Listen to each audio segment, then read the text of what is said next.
con el propósito de comprendernos realmente.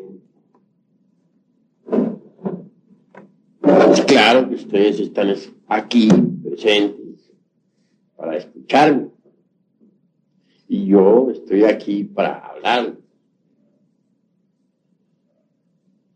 Pero es necesario que entre nosotros haya una verdadera comunión de almas, que nos propongamos inquirir por sí mismos, indagar,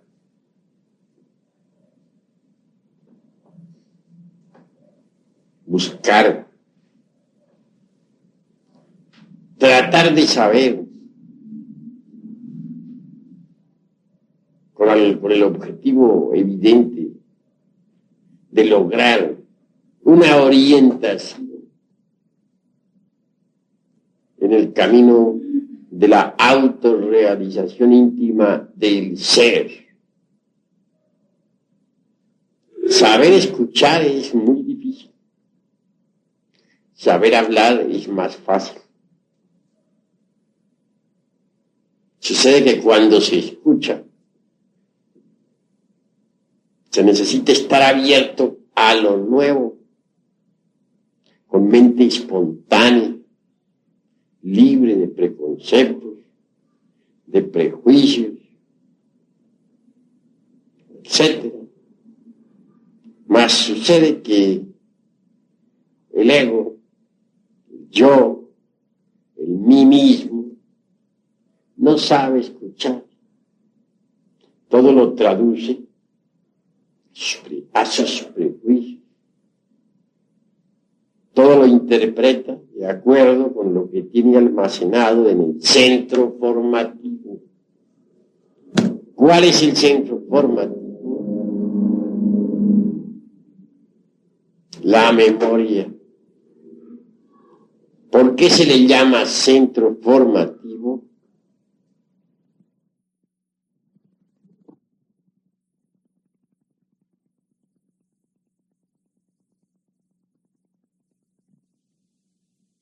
Intelectual de los conceptos.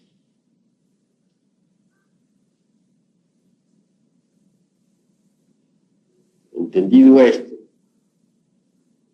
sí hace urgente aprender a escuchar con mente nueva. No, repito, con lo que se tiene almacenado en la memoria. Después de este preámbulo, vamos a tratar de ponernos de acuerdo ustedes y yo sobre conceptos, ideas, etc. Ante todo, es urgente saber si el intelecto por sí mismo puede llevarlo alguna vez a uno a la experiencia de lo real.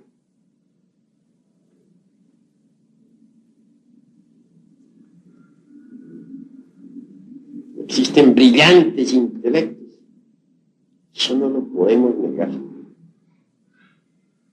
Pero estos nunca han experimentado eso que es la verdad.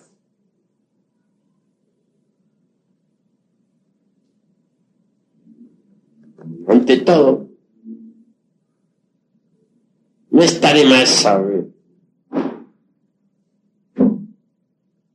que existen tres mentes en nosotros. A la primera podríamos denominarla mente sensual. A la segunda la consideramos como mente intermedia. Y la tercera es la mente interior. Pero pensemos un poco en lo que es esta mente sensual que todos usamos diariamente. No hay duda que elabora sus conceptos de contenido con los datos aportados por los 5 sentidos. Y con esos conceptos de contenido forma sus razonamientos. Miradas las cosas desde este ángulo, es obvio que la razón subjetiva o sensual tiene por basamento las percepciones sensoriales externas. Si como único resorte de sus funcionalismos están exclusivamente los datos aportados por los 5 sentidos, indubitablemente no tendrá acceso totalmente a algo que se escape del círculo vicioso de las percepciones sensoriales externas. Eso es obvio. Nada podrá saber talmente sensual sobre lo real, sobre los misterios de la vida y de la muerte, sobre la verdad, sobre Dios, etc. Pues, ¿de dónde podría sacar talmente información? Si su única fuente de nutrición son los datos aportados por los sentidos. Obviamente no tiene con qué poder conocer lo real. Me vienen estos momentos a la memoria algo muy interesante. Hubo una vez un gran congreso en Babilonia, en la época de los esplendores egipcios. Vinieron gentes de Asiria, Egipto, Fenicia, etc., al citado congreso.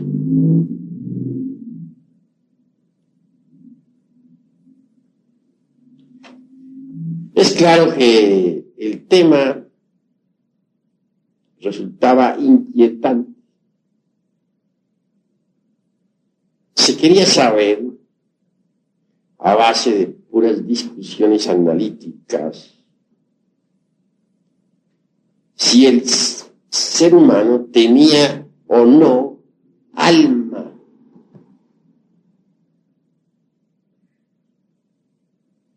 Entonces, obviamente ya los 5 sentidos se habían degenerado demasiado. Solo así podemos explicarnos que las gentes escogieran ese tema como motivo de todo un congreso. En otros tiempos, un congreso así hubiera resultado ridículo. Nunca se le hubiera ocurrido a los lemures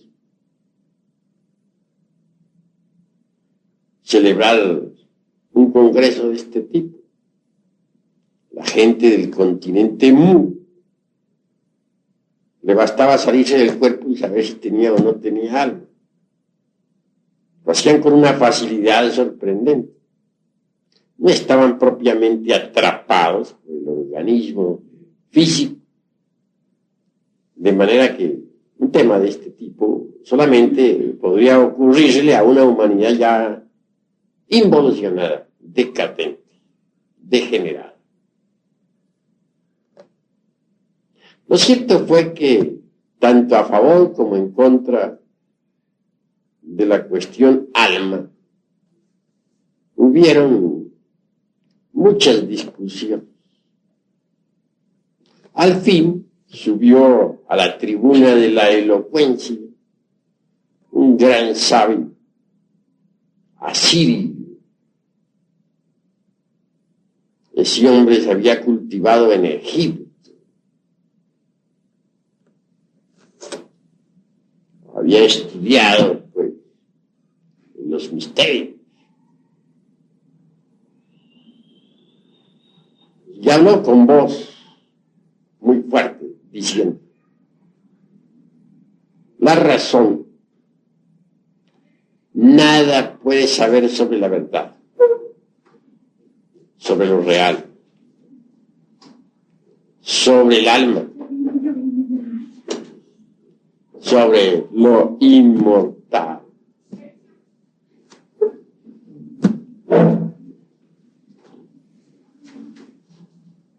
La razón, lo mismo sirve para sostener una teoría espiritualista que una materialista. Podría elaborar una tesis espiritual con una lógica formidable. También podría estructurar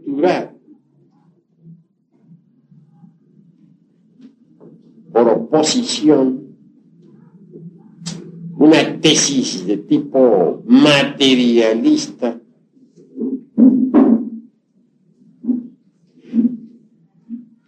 con una lógica de tipo similar. De manera pues que la razón subjetiva, sensualista, nutrida con los datos aportados por los 5 sentidos, da para todo. Puede fabricar cualquier tesis de tipo espiritualista o de tipo materialista. Entonces, no es algo en que se pueda confiar.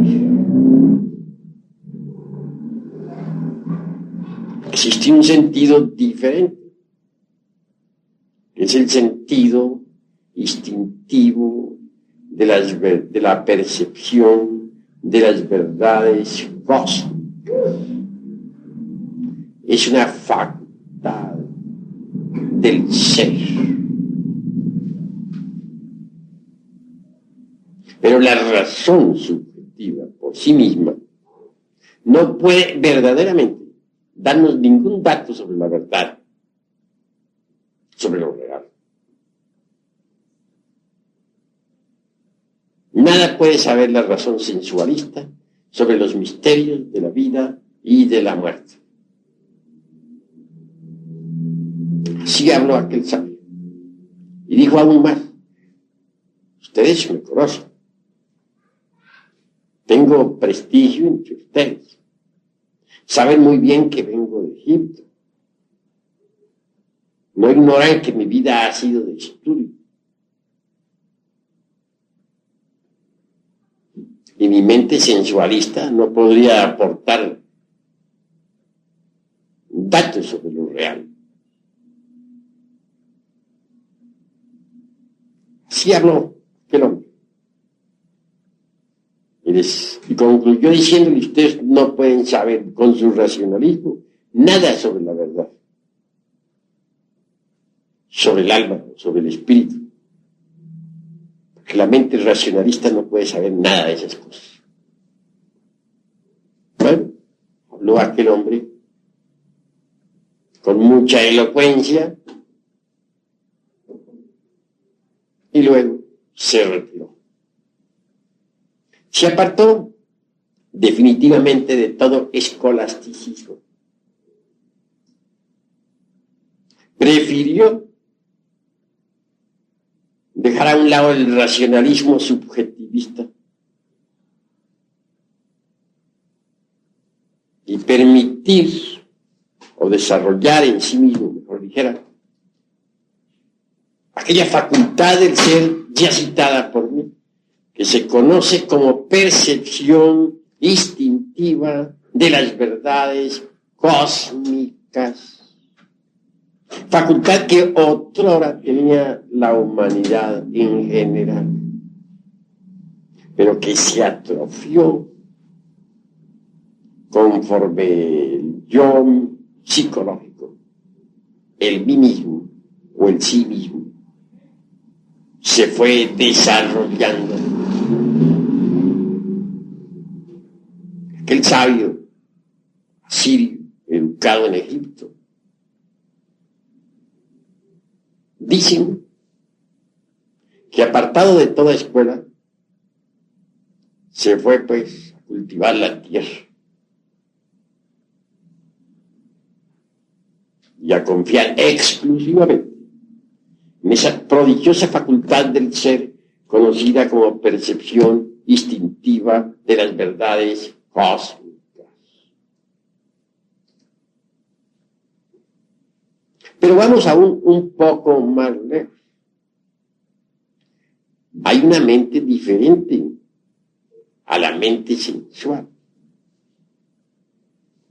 Quiero referirme en forma enfática a la mente intermedia.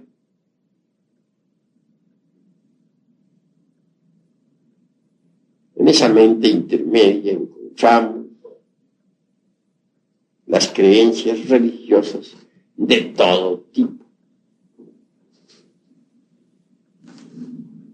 Obviamente los datos aportados por las religiones,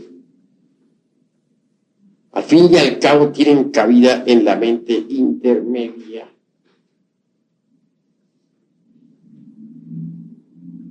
Y por último existe la mente interior.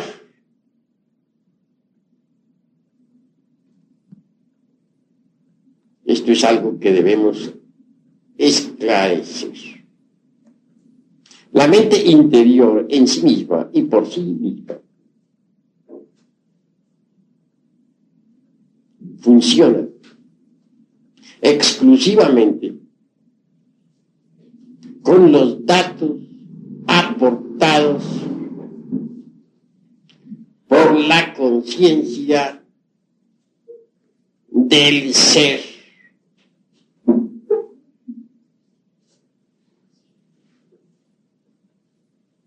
La mente interior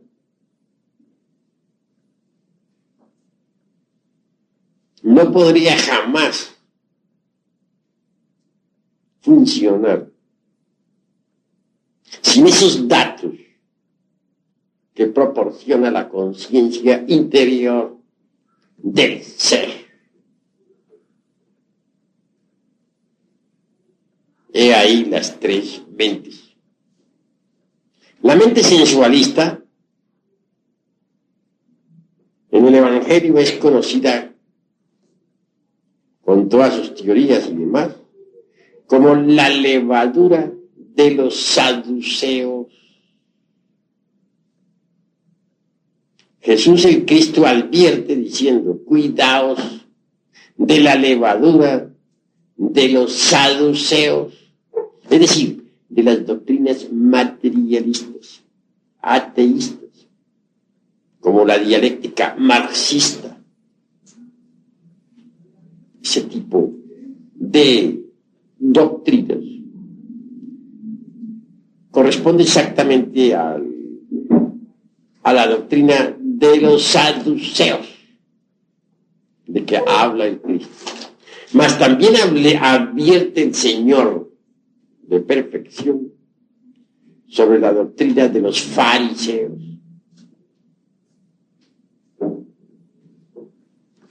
Esa doctrina de los fariseos corresponde a la mente intermedia. ¿Quiénes son los fariseos? Son aquellos que asisten a sus templos o a sus escuelas, o religiones, o sectas, etc., para que todos los vean. Escuchan la palabra, pero no la hacen dentro de sí mismos.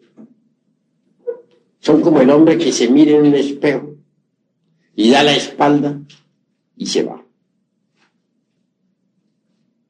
Únicamente asisten para que otros los vean. Pero nunca trabajan sobre sí mismos.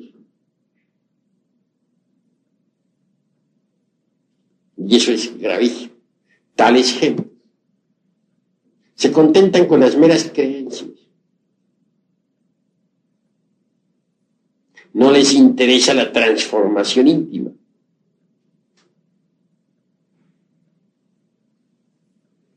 Total, pierden su tiempo miserablemente y fracasan. Cuidémonos pues de la levadura de los saduceos y de los fariseos. Y pensemos en abrir la mente interior. ¿Cómo la abriremos? Pues sabiendo pensar psicológicamente. Ustedes aquí reciben clases para el pensar psicológico. Si uno aprende a pensar psicológicamente, logra al fin abrir la mente interior. La mente interior, repito, funciona con los datos de la conciencia superlativa del ser.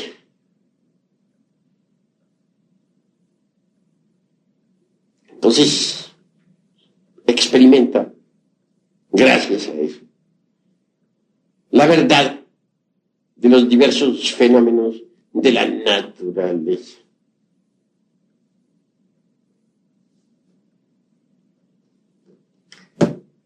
Con la mente interior abierta, podemos nosotros hablar, por ejemplo, sobre la ley del karma.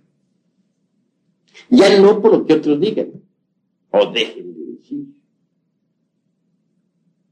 sino por experiencia directa. También con la mente interior abierta. Quedamos suficientemente preparados para hablar sobre la reencarnación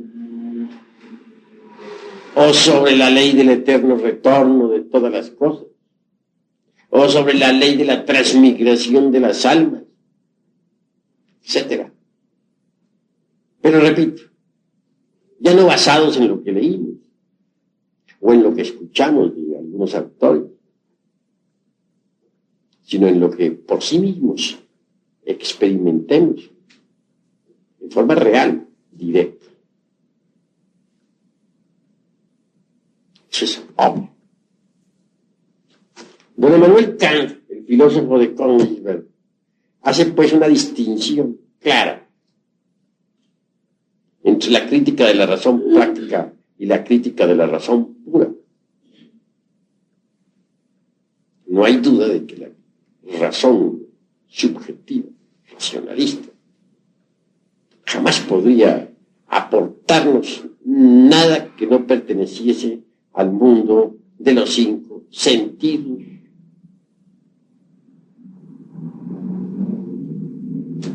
El intelecto por sí mismo es racionalista y subjetivo. Si un intelectual oye hablar un tema sobre reencarnación, sobre karma, exigirá pruebas, demostraciones. como si la razón, como si las verdades, que solo pueden ser percibidas por la mente interior, pudiesen ser demostradas a la mente sensualista. Eso es exigir pruebas sobre eso en el mundo del sensorial externo. Equivale tanto como a exigirle a un bacteriólogo que estudie los microbios con el telescopio, o como exigirle a un astrónomo que estudie astronomía con un microscopio. Pruebas se exige, pero las pruebas no se las puede dar a la razón subjetiva, porque la razón subjetiva o sensualista no tiene que ver nada con aquello que no pertenezca al mundo de los 5 sentidos. Y temas como el de la reencarnación, el karma, la vida post-mortem, etc., son de hecho exclusividad de la mente interior, jamás de la mente sensual. A la mente interior sí se le puede demostrar, pero ante todo se exige del candidato a una demostración que haya abierto su mente interior. Si no la ha abierto, ¿cómo haríamos para hacerle una demostración de ese tipo?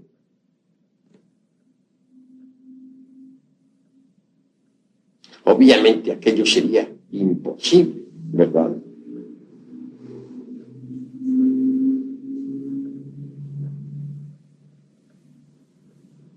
Visto esto con claridad,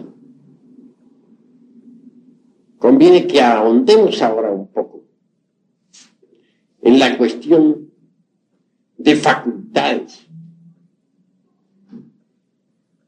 El intelecto por sí mismo es una de las facultades más toscas en los niveles del ser.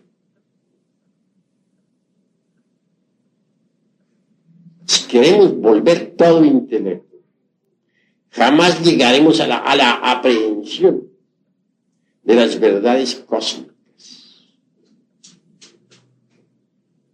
Indubitablemente,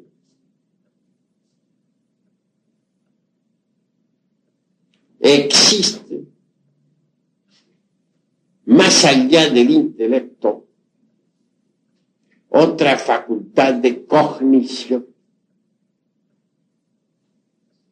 Quiero referirme esta vez en forma enfática a la imaginación.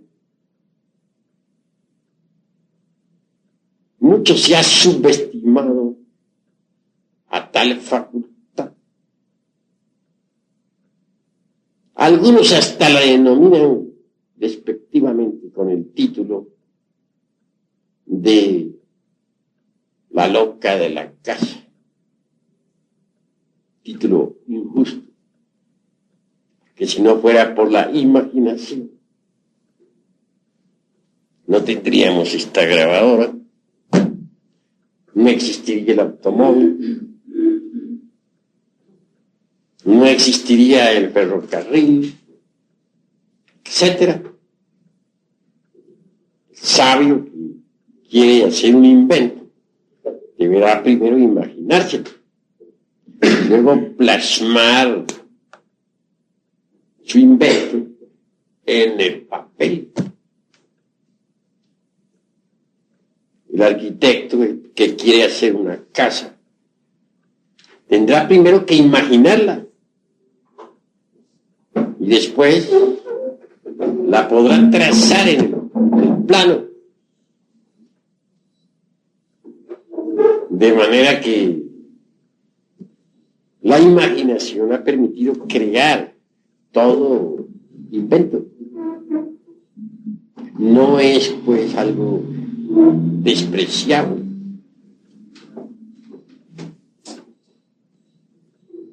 Que hay varias clases de imaginación, no lo podemos negar. La primera podríamos denominarla nosotros imaginación mecánica. Tal tipo de imaginación es la mismísima fantasía. Obviamente ella está constituida con los desechos de la memoria. No sirve. Y es hasta perjudicial. Mas existe en verdad otro tipo de imaginación.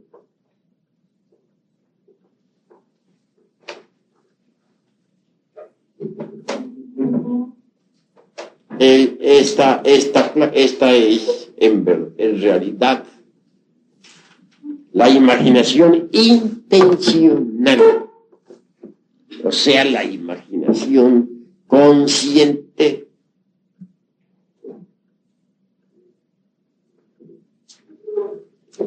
Obviamente, la misma puede desarrollarse espléndidamente y darnos acceso al ultra de todas las cosas. La naturaleza misma posee imaginación. Eso.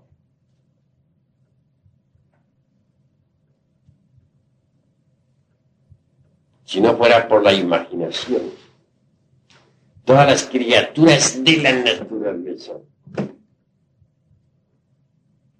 estarían ciegas. Pues gracias a esa poderosa facultad existe la percepción. Se forman las imágenes en el centro perceptivo del cerebro, o centro perceptivo de las sensaciones. Y así podemos percibir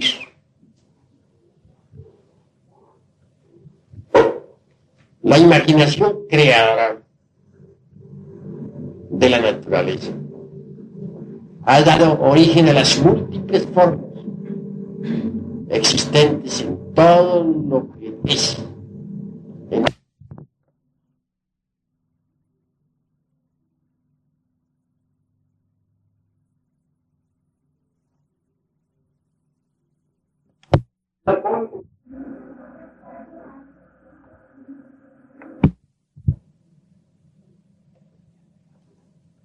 Me refiero a épocas como la de los hiperbóreos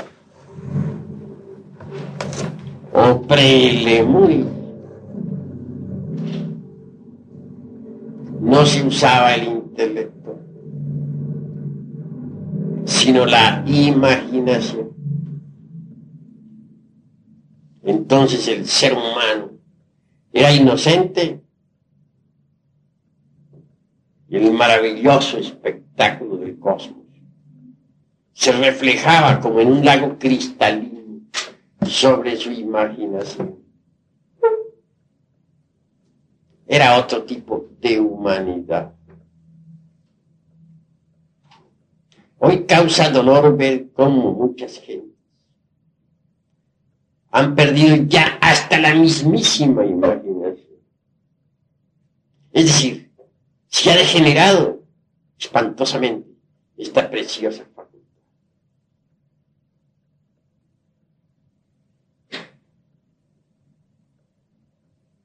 Es posible desarrollar la imaginación. Esto nos llevaría más allá de la mente sensual. Esto nos enseñaría a nosotros a pensar psicológicamente. Ya dijimos y repetimos que solo el pensar psicológico puede abrirnos las puertas de la mente interior.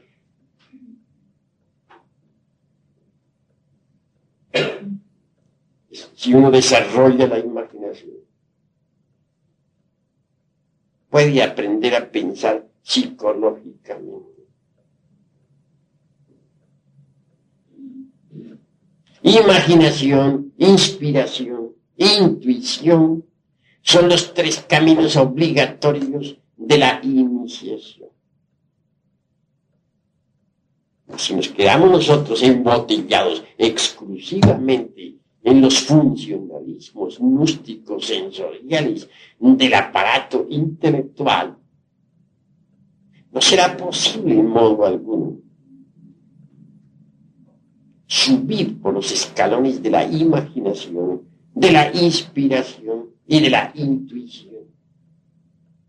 No quiero decirles a ustedes que el intelecto no sirva. Lejos estoy de hacer tamaña afirmación. Lo que estoy es aclarando conceptos. Toda facultad dentro de su órbita es útil.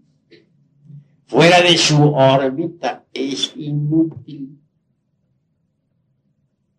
Un planeta cualquiera es útil dentro de su órbita. Fuera de su órbita es inútil y catastrófico. Lo mismo son las facultades del ser humano. Tienen su órbita. Querer sacar a la razón de su órbita, a la razón sensualista, es absurdo. ¿Por qué caer en el escepticismo materialista? Muchas gentes. ¿A qué se debe que a unos estudiantes del pseudo-esoterismo y pseudo-ocultismo tan en boga en estos tiempos estén luchando siempre contra las dudas?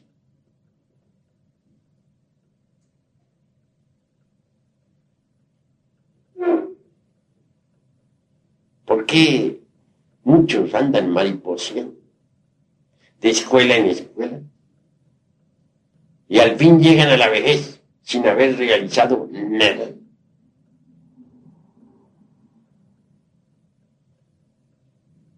A través de la experiencia he podido observar que aquellos que se quedan embotellados en el intelecto fracasan. O aquellos que quieren comprobar con el intelecto las verdades que no son del intelecto, fracasan. Cometen estos el error de querer estudiar astronomía, hablando en forma simbólica, con el microscopio, o estudiar bacteriología con el telescopio. Dejemos a cada facultad en su lugar, en órbita. No la saquemos de su órbita. Necesitamos pensar psicológicamente. Y es obvio, debemos rechazar de plano la doctrina a levadura de los saduceos y de los fariseos y aprender a pensar psicológicamente. No sería esto posible si continuáramos embotellados dentro del intelecto. Entonces más vale que empecemos a subir por la escala de la imaginación. Posteriormente pasaremos al segundo escalón, que es el de la inspiración. Y al fin llegaremos a la intuición. Pero veamos cómo se desarrolla la imaginación.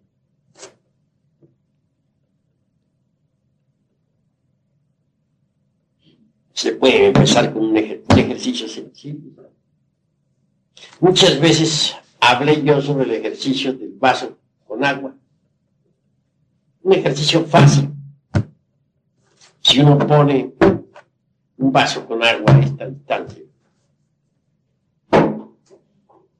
si en el fondo del vaso deposita un espejito,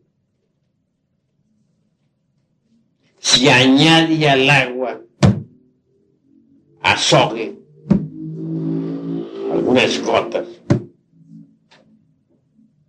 y si luego se concentra uno en el centro mismo del vaso y en todo el centro, es decir, sobre el agua, en forma tal que la vista atraviese el cristal, pues obviamente tendrá un ejercicio espléndido para el desarrollo de la imaginación. Tratará de ver en esa agua la luz astral. Sí, hará un gran esfuerzo por verla. En principio no verá nada, eso es obvio. Después de algún tiempo de ejercicio, verá el agua de colores. Comienza a percibir la luz astral. Aquel sentido de autoobservación psicológica entra en actividad. Y mucho más tarde, si pasa un carro por la calle, por ejemplo, verá en el agua una cinta de luz. Y verá el carro caminando por esa cinta de luz. Esto indica que ya comienza a percibir con la facultad trascendental de la imaginación. Por último, llegará el día en que ya no necesitará para nada del vaso con agua para ver, sino que verá el aire de distintos colores, verá el aura de las gentes. Bien sabemos que cada persona carga un aura de luz a su alrededor. Esa aura tiene diversos colores. El escéptico lleva siempre una aura de color verde, verde brillante. El devoto lleva una aura de color azul. El amarillo revela mucho intelecto. El verde sucio, escepticismo. El gris, tristeza. El gris plomo, mucho egoísmo. El negro representa el odio. El rojo sucio, la lujuria, la fornicación. El rojo brillante, centelleante, la ira, etc. Obviamente, para llegar a ver así la aura de las gentes, pues hay que trabajar mucho. Con este ejercicio habrá que trabajar por lo menos 3 años, 10 minutos diarios, sin dejar un solo día de trabajo. Obviamente, si tiene esa firmeza como para practicar ese ejercicio, 10 minutos diarios, llega el momento en que tiene que desenvolverse en él la facultad de la imaginación, o clarividencia, que es otro término que le podríamos hacer de la imaginación.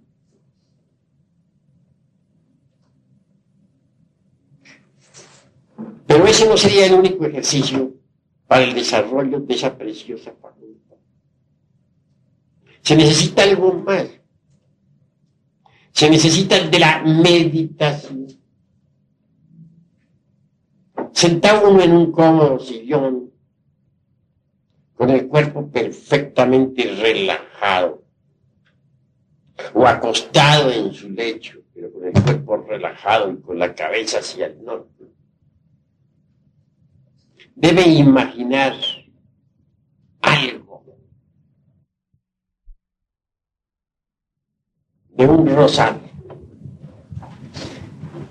Esta ha sido cuidadosamente sembrada en una tierra negra y fértil.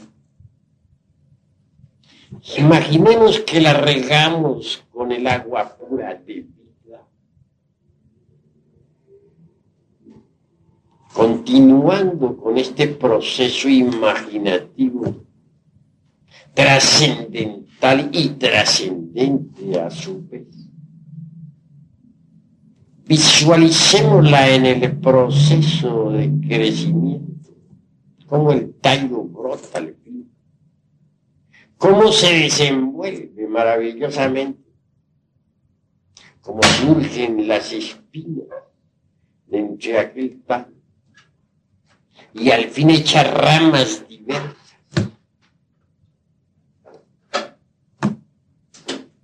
Imaginemos cómo a su vez aquellas ramas se cubren de hojas, hasta que al fin aparece un capullo que se entreabre deliciosamente y es la rosa. En estado de manteiga, como dijeran los iniciados de Eleusis, hablando a lo griego, y tal vez hasta a lo órfico, diríamos que conviene hasta sentir en sí mismos el aroma delicioso. Se escapa de entre los pétalos rojos o blancos de la preciosa rosa.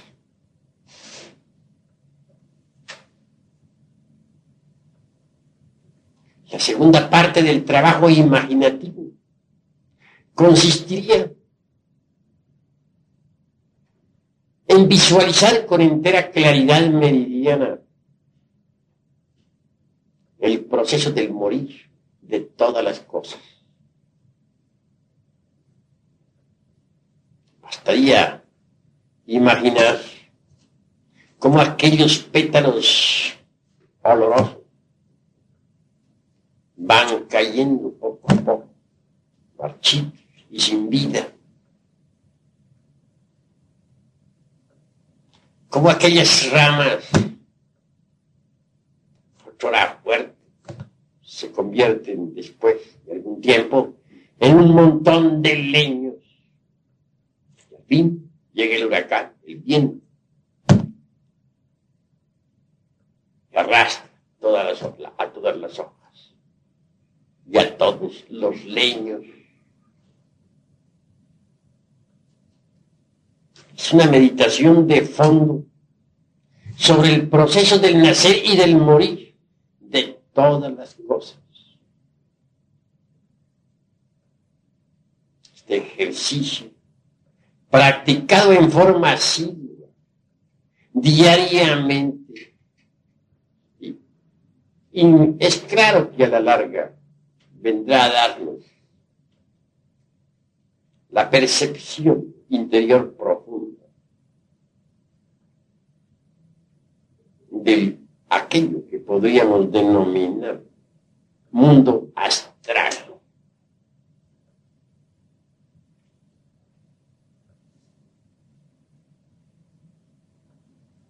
Ante todo, es bueno advertir a todo aspirante que cualquier ejercicio esotérico,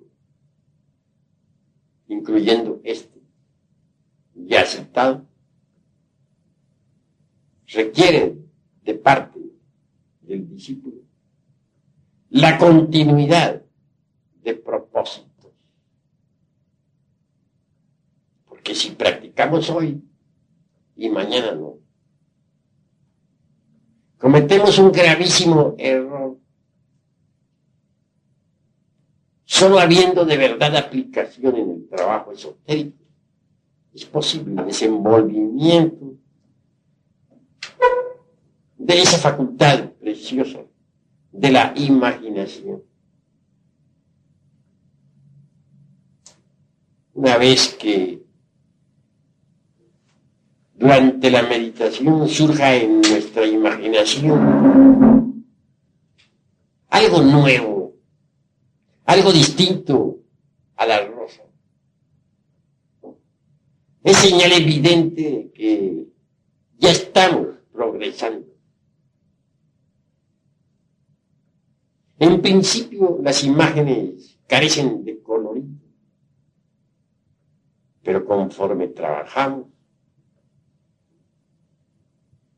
ellas se van revistiendo de múltiples encantos y colores. Si progresaremos en el desarrollo interior profundo,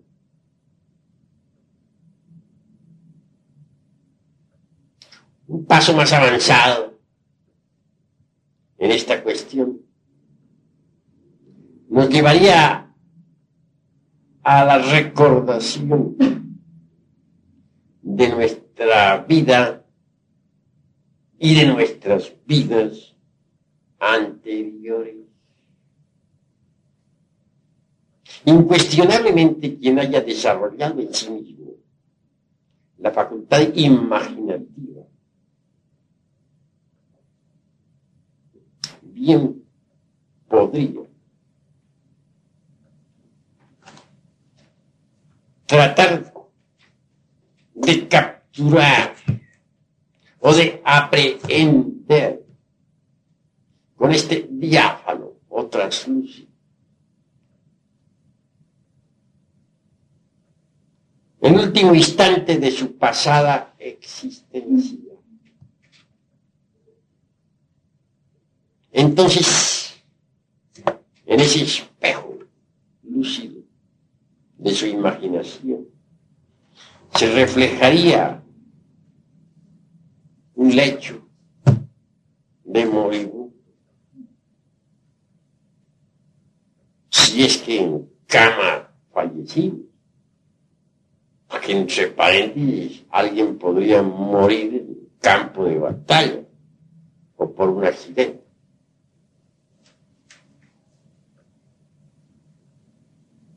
Sería interesante ver a sus seres queridos, a esos que en la pasada existencia, en la hora suprema,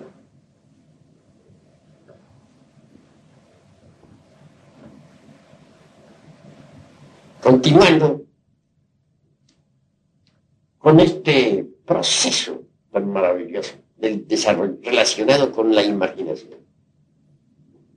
Podría intentarse conocer ya no solamente el último instante de su vida anterior, sino el penúltimo, el trasantepenúltimo, los últimos años, los penúltimos, de la juventud, la adolescencia, la niñez. Y así venir a recapitular preciosamente toda la vida pasada. Similarmente, esto, llevado más lejos, nos permitiría también capturar cada una de nuestras vidas anteriores. Y así vendríamos por experiencia directa, viva, a verificar la realidad de la ley del eterno retorno de todas las cosas. No es el intelecto precisamente el que puede verificar esa realidad. Con el intelecto podemos discutir tal tema, o afirmarlo, o negarlo, pero eso no es verificación.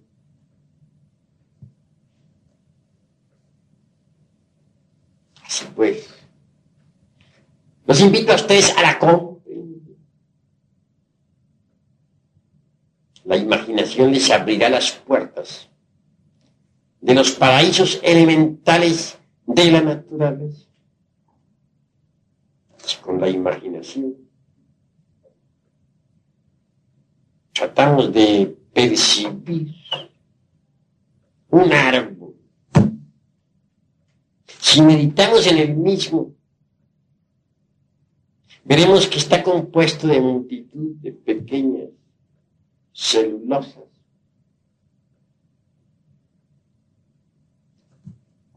Percibiremos su fisiología, sus raíces, Mas también lograremos ahondar un poco más y ver directamente la vida íntima del árbol.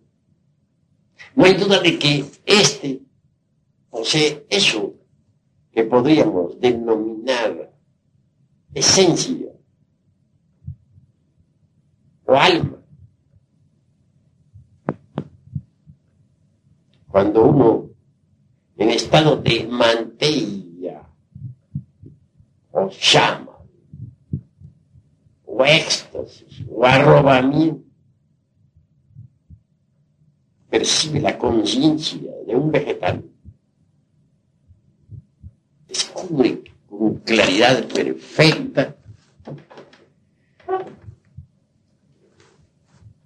que esta es ciertamente una criatura elemental, una criatura que tiene vida, no perceptible para los 5 sentidos, no perceptible para la capacidad intelectiva,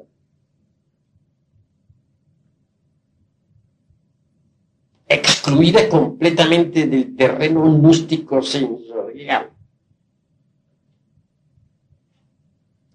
mas sí perfectamente perceptible para el translúcido.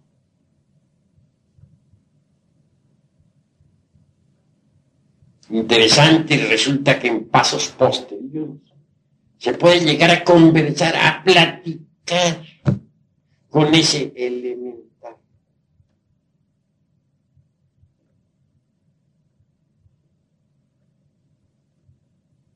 Obviamente la cuarta vertical posee sorpresas insólitas. Indubitablemente el Edén de que nos habla la Biblia es la misma cuarta dimensión de la naturaleza. El paraíso terrenal es la cuarta coordenada. Los campos elíseos, la tierra prometida, donde los ríos de agua pura de vida manan leche y miel. Es precisamente la cuarta dimensión de nuestro planeta Tierra. La imaginación creadora es translúcido, el espejo mirífico del alma, bien desarrollado con eficiencia idónea, mediante reglas esotéricas exactas. Indubitablemente nos permite la verificación exacta, la verificación de lo que aquí estoy afirmando en forma enfática. Pues, yo les invito a ustedes claramente al análisis superlativo de todo esto. Yo les invito a el desarrollo de esa facultad cognoscitiva, conocida siempre como imaginación. Es una facultad extraordinaria.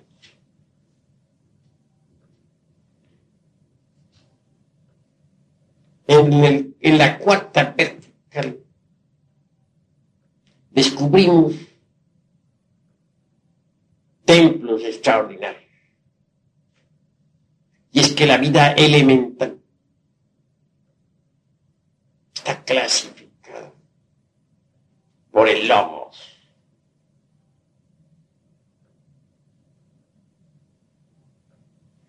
Una es la familia, por ejemplo, de los naranjales y otra la de los eucaliptos. Para cada familia vegetal existen templos de la naturaleza. Los devas citados por los textos teosofistas, pseudoesoteristas o ocultistas, gobiernan la vida elemental. Estos devas son hombres perfectos en el sentido más completo de la palabra, iniciados, que saben manipular las leyes de la naturaleza. La imaginación creadora le permite a uno, pues, verificar por sí mismo que la Tierra no es un organismo muerto, algo rígido, una costra física, desprovista de vida. La imaginación creadora le permite a uno saber por sí mismo que la Tierra es un organismo vivo. Me viene en estos momentos a la memoria la afirmación aquella neoplatónica de que el alma del mundo está crucificada en la tierra. Las almas del mundo es un conjunto de almas, un conjunto de vidas que palpitan y tienen realidad. Para las gentes hiperbóreas, los volcanes, los mares profundos, las vetas de los metales, las gargantas de las montañas, el huracanado viento, el fuego flamígero, las fieras rugientes, o las aves, no eran sino el cuerpo de los dioses. No veían aquellos hiperbóreos en la tierra algo muerto. Para ellos el mundo era algo vivo, un organismo que tenía vida y la tenía en abundancia. Entonces se parlaba en el orto purísimo de la divina lengua, que como un río de oro corre bajo la selva espesa del sol. Aquel que sabía tañir la lira, arrancaba de la misma las más extrañas sinfonías. Todavía por esos tiempos no había caído sobre el pavimento del templo la lira de Orfeo, hecha pedazos. Esos eran otros tiempos. Esa era la época de la antigua Arcadia, cuando se rendía culto a los dioses de la aurora y cuando se festejaba cada nacimiento, culto a los dioses de la aurora, y cuando se festejaba cada nacimiento con fiestas místicas, trascendentales. Si ustedes desarrollaran en forma eficiente la facultad de la imaginación, no solamente podrían recordar sus vidas anteriores, sino comprobar en forma específica lo que aquí, con claridad completa, estoy expresando didácticamente. Mas la imaginación en sí misma y por sí misma no es más que el primer escalón. Un segundo escalón más elevado nos lleva a la inspiración.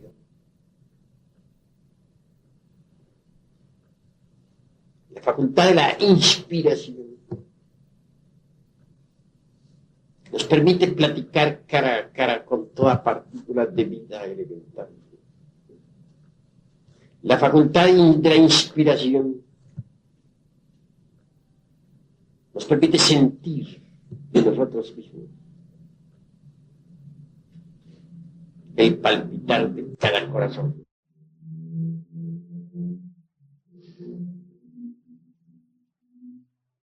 Imaginemos por un momento nuevamente el ejercicio del rosado.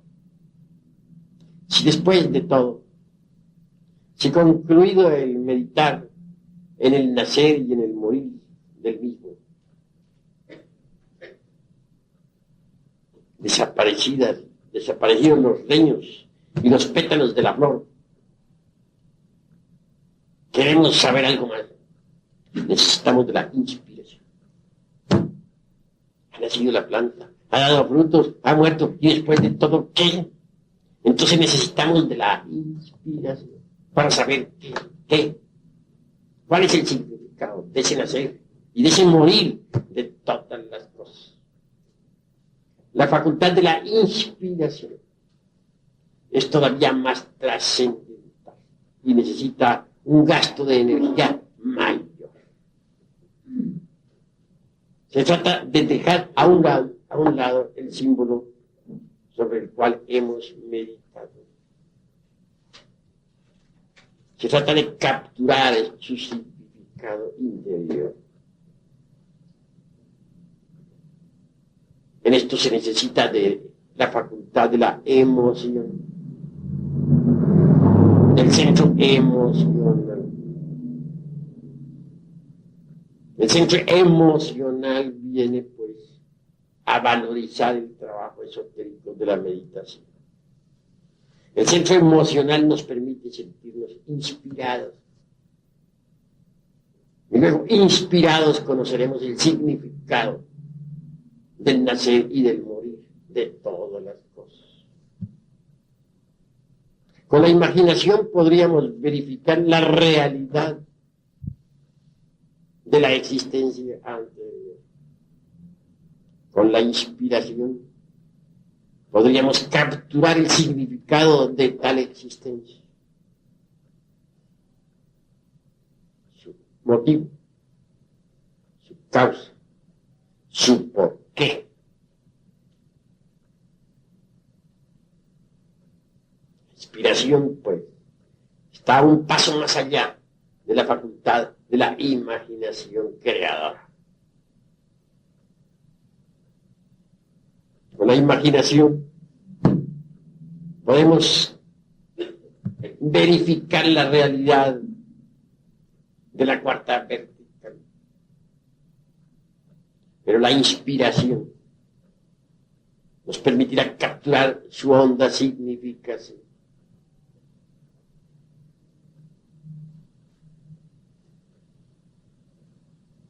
Por último, más allá de la facultad de la imaginación y de la inspiración, tenemos que llegar nosotros a las cimas de la intuición. Así pues, imaginación, inspiración, intuición son las tres escalas de la iniciación. La intuición es algo diferente.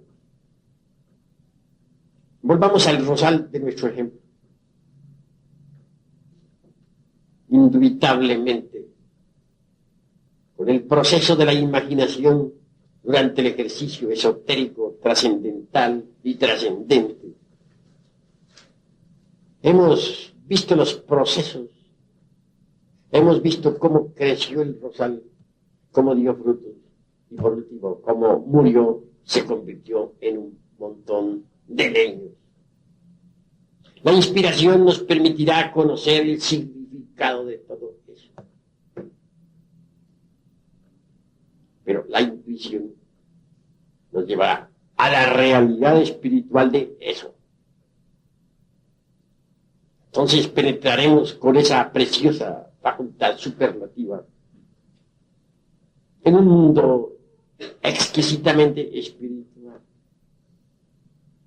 Nos encontraremos cara a cara, no solo con el elemental visto con la imaginación, el elemental del rosal, sino aún más. Nos encontraremos con la chispa virginal, o la mónada divinal, o partícula ígnea suprema del rosal.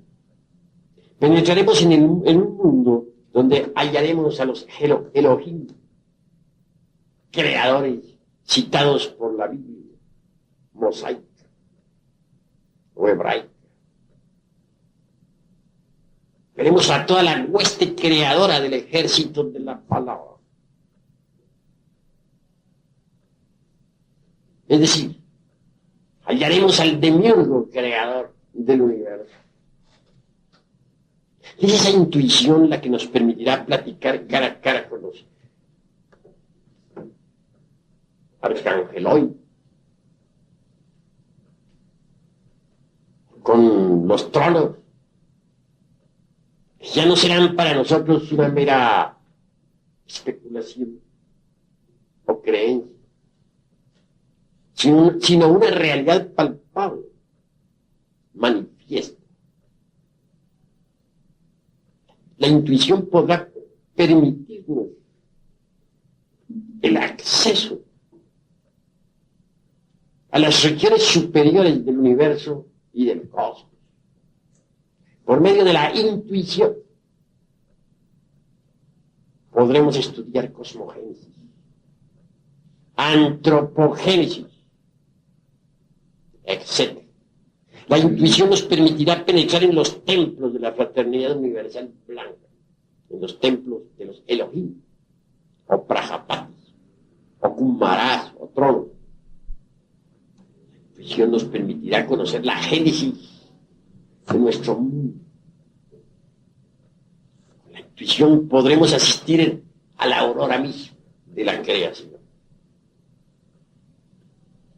Saber, no por lo que haya dicho alguien, sino por vía directa, cómo surgió este mundo de entre el caos, qué forma fue creado, de qué manera hizo aparición dentro del concierto de los mundos.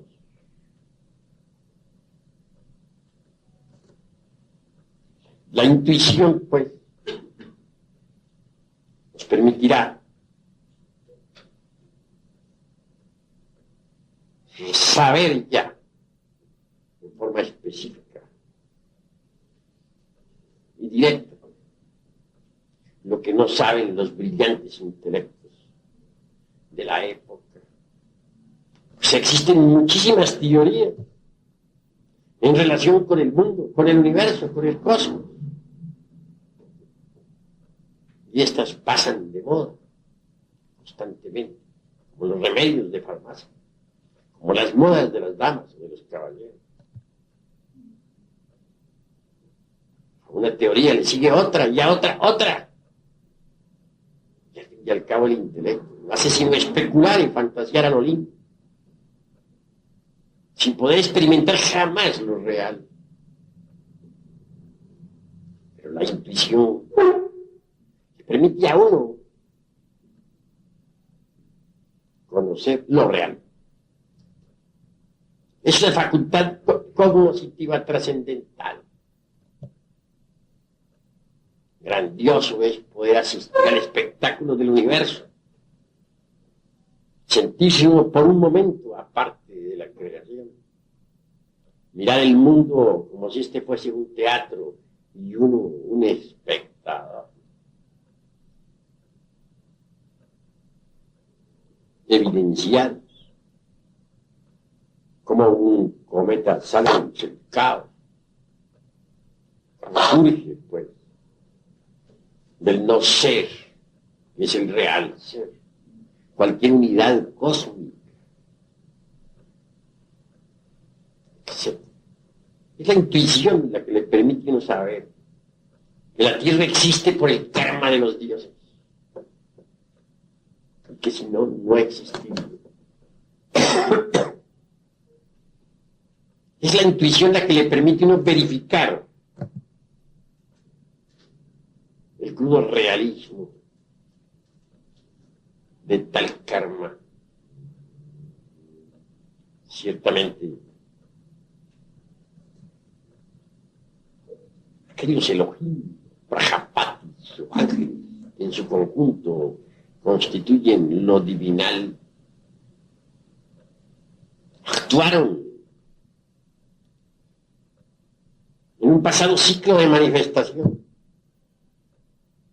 mucho antes de que la Tierra y el sistema solar hubieran surgido a la existencia. Veamos un caso muy simpático. Mucho se discute sobre la luna. Piensan muchas gentes de que este es un pedazo de tierra lanzado por la fuerza centrífuga del universo al espacio. Algo así como quien dispara un cohete. Mas la intuición le permite a uno verificar las cosas en forma completamente diferente. La intuición le permite a uno saber que la luna es muchísimo más antigua que la Tierra. Por algo es que nuestros antepasados de Anáhuac decían la abuela luna. Ella es obviamente nuestra abuela. Ella es la madre de la tierra, y la tierra es la madre de nosotros, total es nuestra abuela. Conceptos sabios de Anáhuac.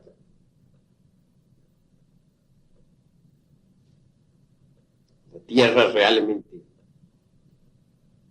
surgió mucho más tarde, en el devenir de los siglos.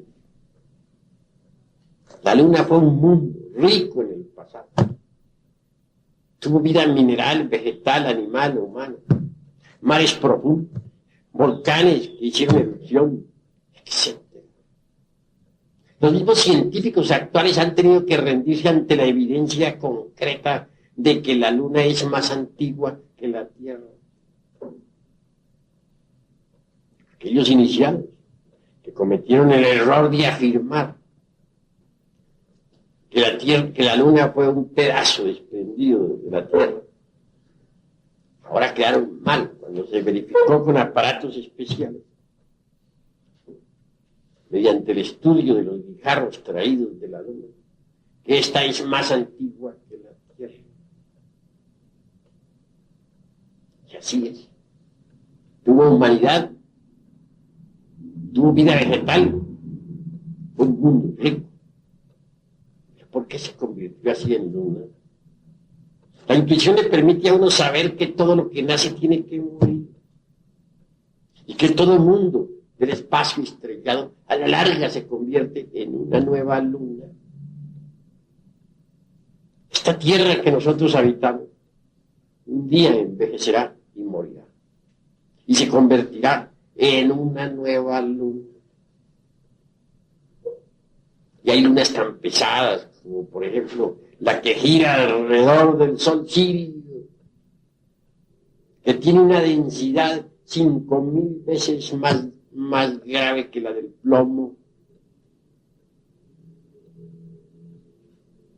Sí, pues, volviéndolo de nuestra luna, diremos que es la madre de la Tierra. ¿Pero por qué hago tan tamaña afirmación? Por medio de la intuición vemos cómo, después de que aquella vieja luna, nuestra abuela, murió, el ánima mundi lunar, crucificado en aquel satélite, se sumergió entre el seno del eterno Padre cósmico como el absoluto. Cuando llegó una nueva época de manifestación, después de un largo intervalo, cuando llegó, dijéramos, un nuevo gran día de actividad, esa madre luna, esa ánima mundi, reconstruyó un nuevo cuerpo, se reencarnó, formó su nuevo cuerpo, que es esta tierra. Todas las criaturas que otrora existieran en la luna murieron. Pero los gérmenes de la misma, los gérmenes de toda vida, vegetal o animal o humano, no murieron. Sus gérmenes proyectados por los rayos cósmicos quedaron depositados aquí en este nuevo planeta. Están en los gérmenes de nuestros mismos cuerpos. Por tal motivo, somos hijos de la luna. Ella es la madre de todos los vivientes. Y ella es la madre de la tierra.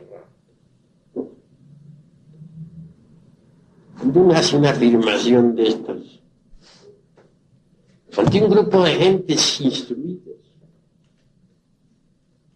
ante los eruditos del intelecto, ante aquellos que están acostumbrados a jugar malabares con la mente, ante los fanáticos de los silogismos, y de los prosilogismos, y de los esilogismos, del racionalismo subjetivista, pues obviamente se expone a la urna, al sarcasmo, a la ironía, a la befa, a la sátira.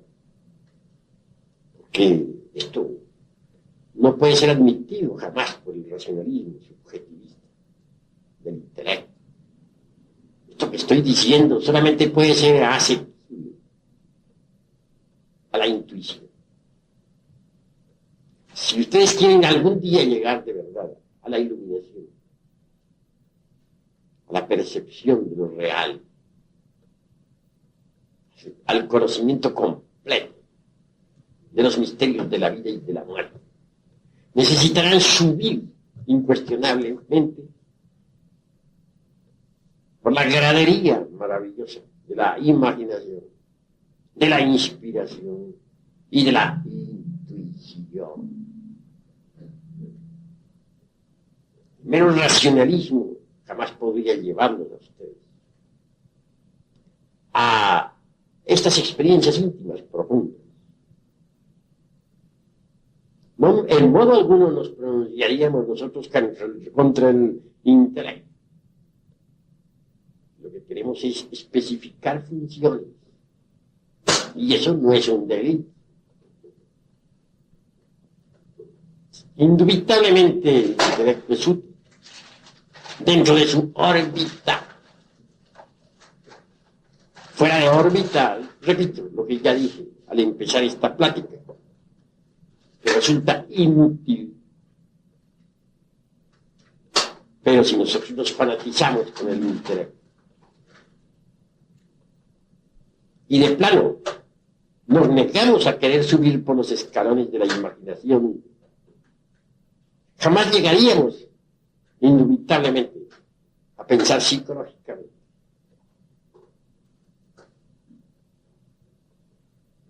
Quien no sabe si pensar psicológicamente queda atrapado con exclusividad absoluta por lo gnóstico sensorial. Y hasta puede convertirse, de hecho, en un fanático de la dialéctica marxista.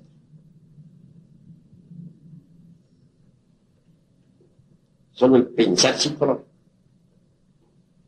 abrirá la mente interior.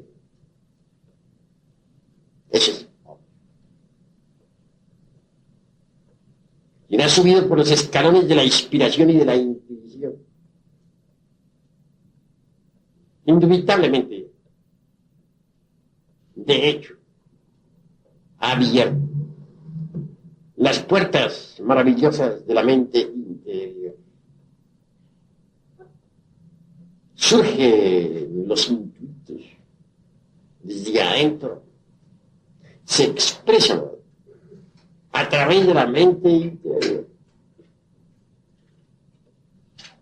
Es decir, la mente interior sirve de vehículo a los intuitos. Esta mente interior es la misma razón objetiva, especificada claramente por un Jeff, o por un Spencer, o por un Colin, o por un Nikon. Poseer razón objetiva, haber abierto la mente interior. Y la mente interior funciona exclusivamente con los intuitos, con los datos del ser, de la conciencia, de lo superlativo, de lo étnico, de aquello que es trascendental y trascendente en nosotros. Y no de otro modo. Bien. Habiendo planteado este tema, queda abierta la discusión. El que quiera preguntar algo puede preguntarlo con la más entera libertad. El que no esté de acuerdo puede refutar libremente, porque aquí hay libertad de palabra para todos. De manera que puede hablar. Maestro, me gustaría saber si existe alguna diferencia entre intelecto y mente. Pues el intelecto y la mente en el fondo son lo mismo. Pero la mente no cultivada no es intelecto. La mente cultivada es intelecto. Alguien podría ser muy inteligente y sin embargo no poseer intelecto. Sí, pues no hay diferencia sustancial, sino accidental. Distíngase entre potencia y accidente, de acuerdo con la lógica formal.